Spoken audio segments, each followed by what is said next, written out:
Hello, welcome to Thor Talk, the show all about Marvel's resident God of Thunder. On this episode of Thor Talk, we'll be delving into Norse mythology to see how it's adapted in God of War Ragnarök. The award-winning video game brings Kratos' Norse saga to an end, and puts him up against Thor himself. This Thor is unique among other portrayals of Thor, but how does it compare to the Norse myths? What does it get right? What does it get wrong? Let's find out on Thor Talk. I am Thor the Thunderer, son of Odin, prince of Asgard, and this world is under my protection.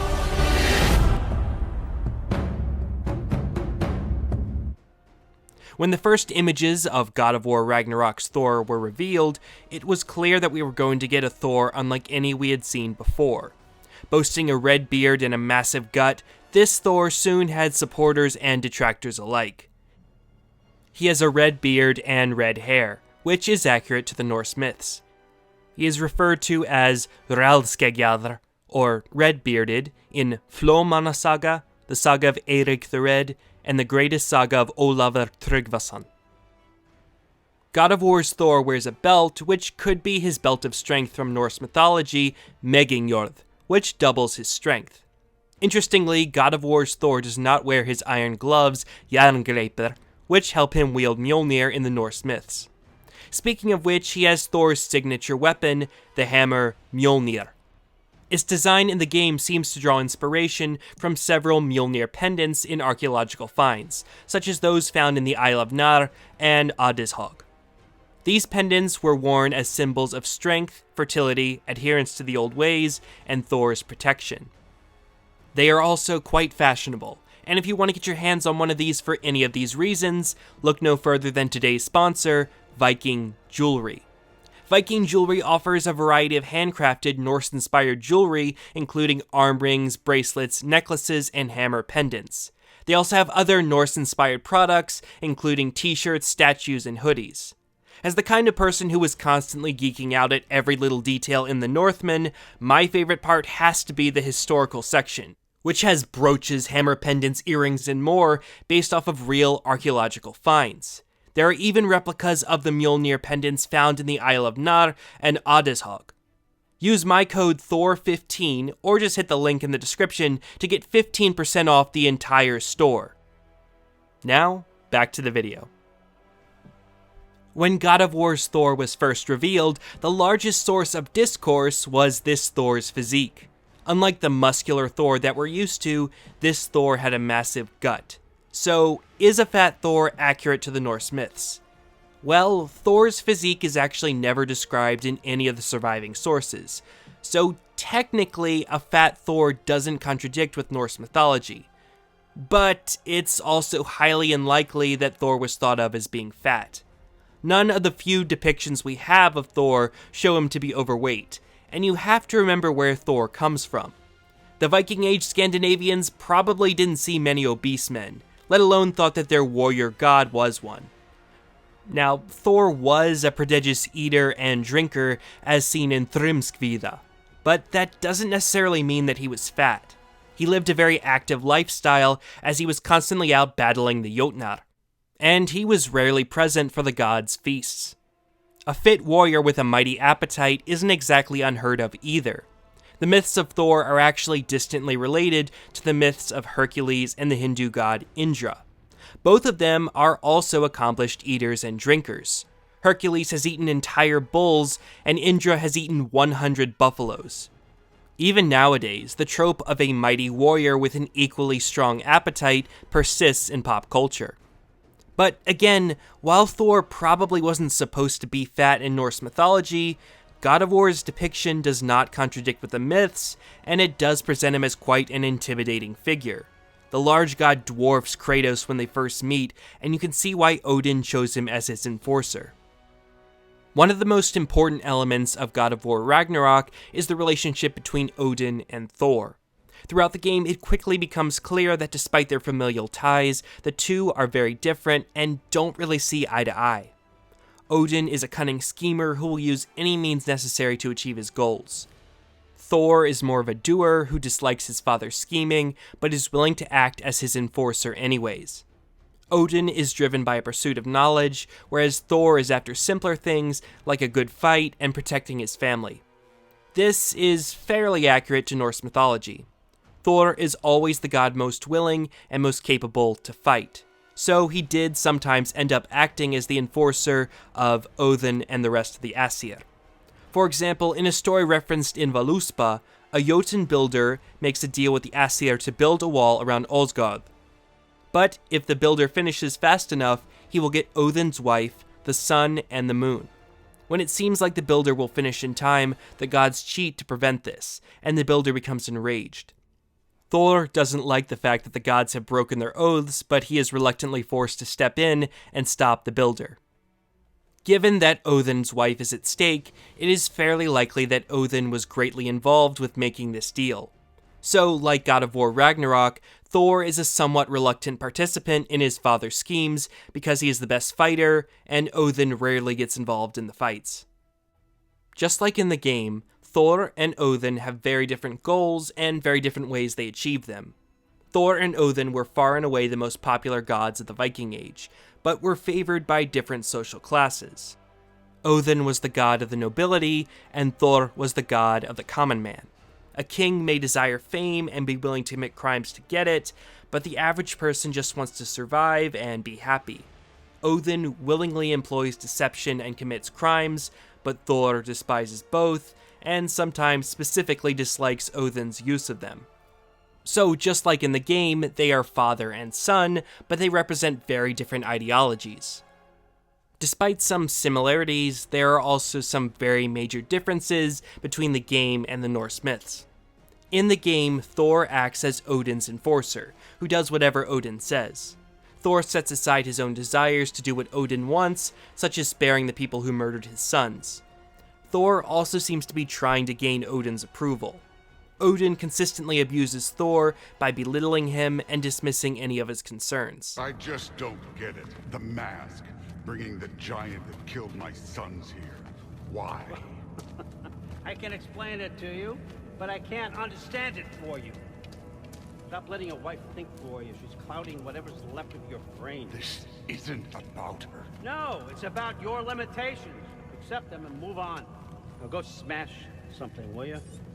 Honestly, I liked you better as a drunk. It is clear that Odin is using Thor, and he kills him when Thor finally stands up to him. This all makes for an interesting dynamic in the game that causes Thor to reflect both Kratos and Atreus. But it's not accurate to Norse mythology at all.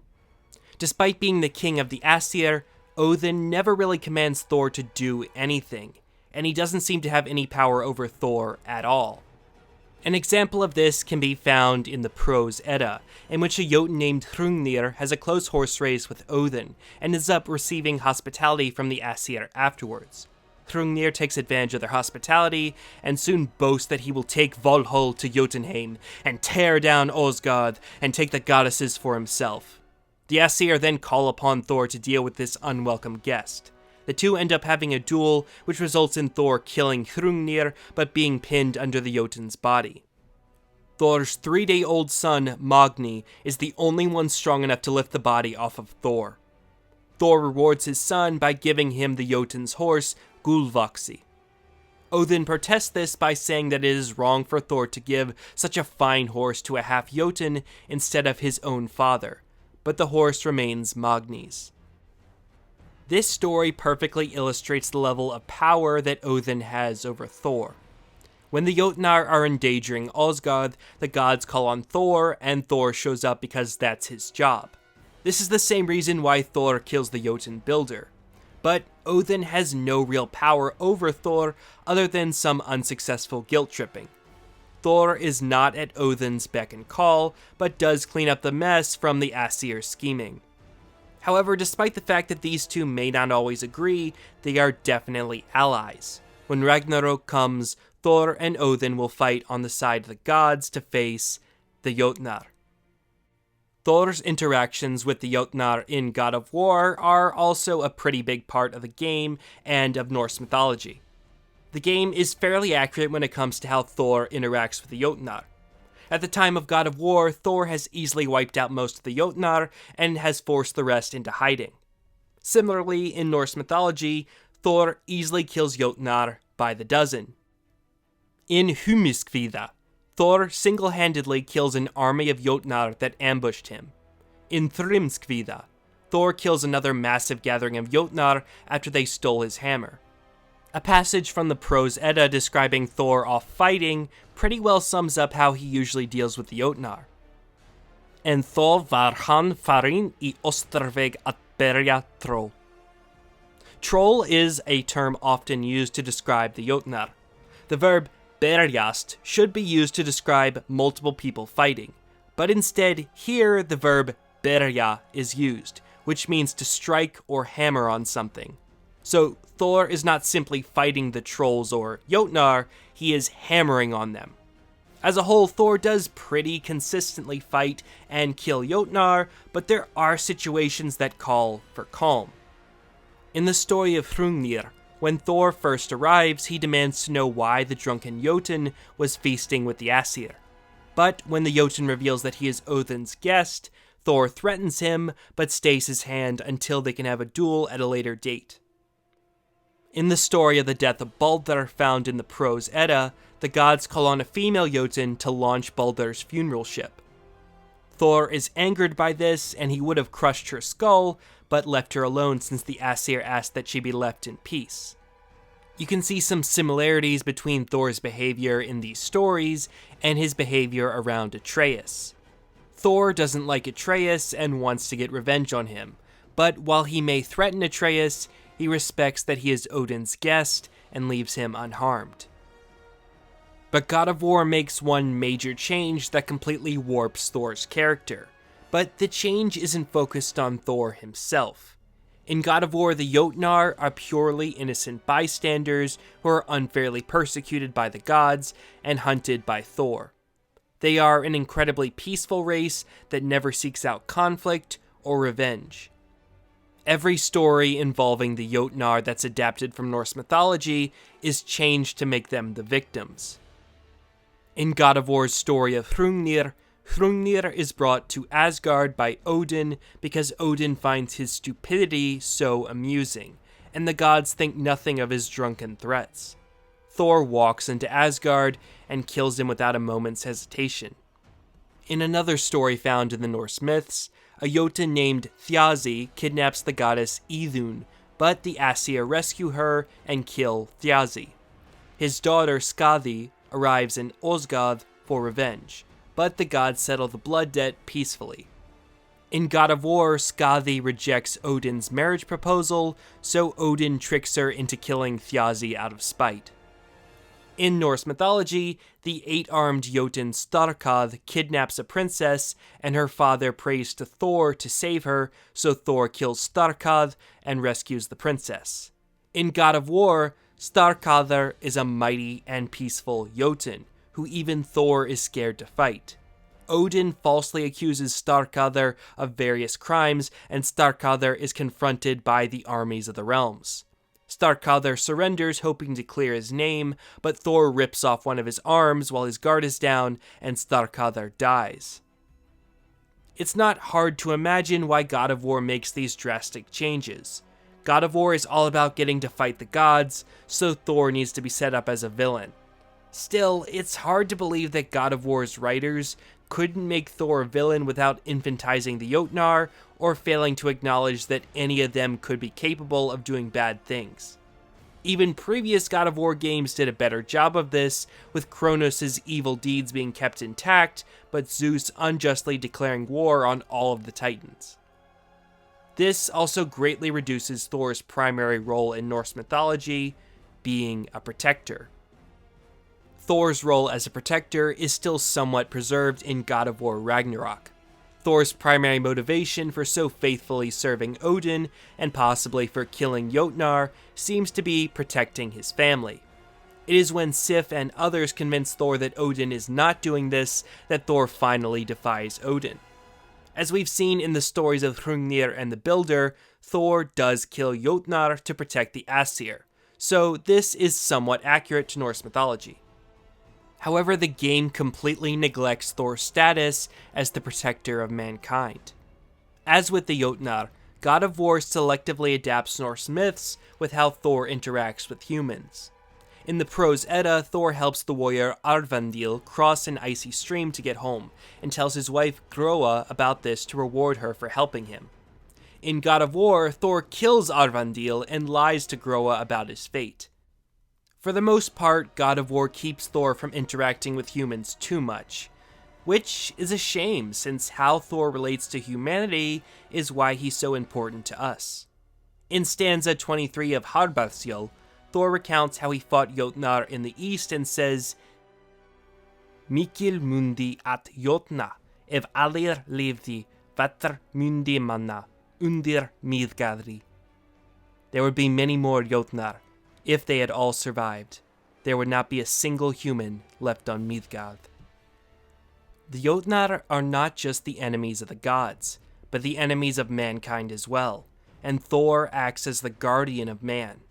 The rains he brought allowed crops to prosper so the people could survive a harsh winter. He was called upon to provide protection at sea and to cure sicknesses. He is the wall of civilization that holds back the fury of nature.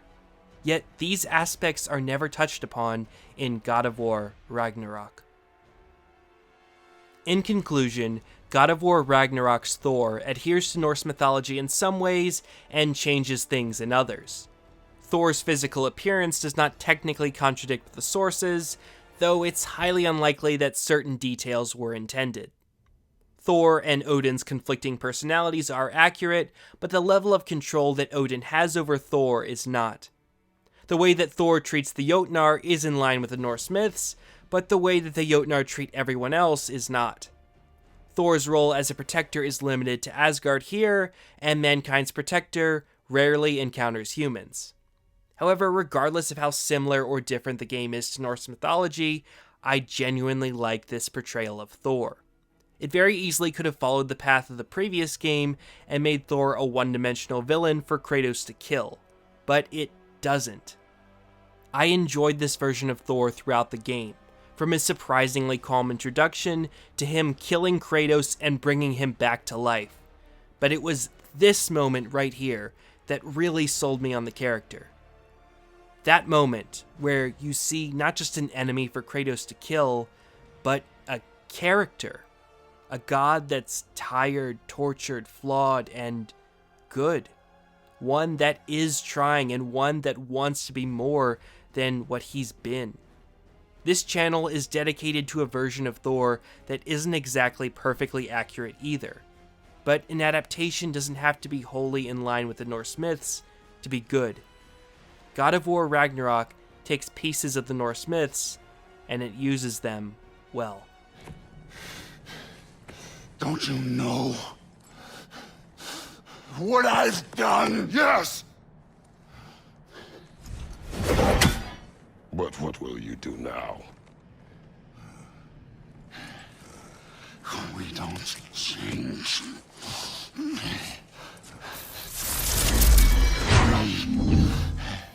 Or destroy us. No more. No more. For the sake of our children, we must be better.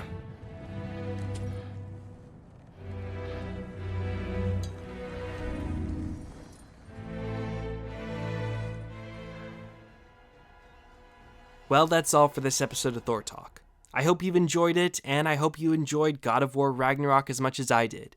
It's not perfect by any means, but I think it created a genuinely good and interesting version of Thor. And I would have liked to see more of him, but oh well. Anyway, with that being said, see you next time on Thor Talk, where... You'll behold in friends.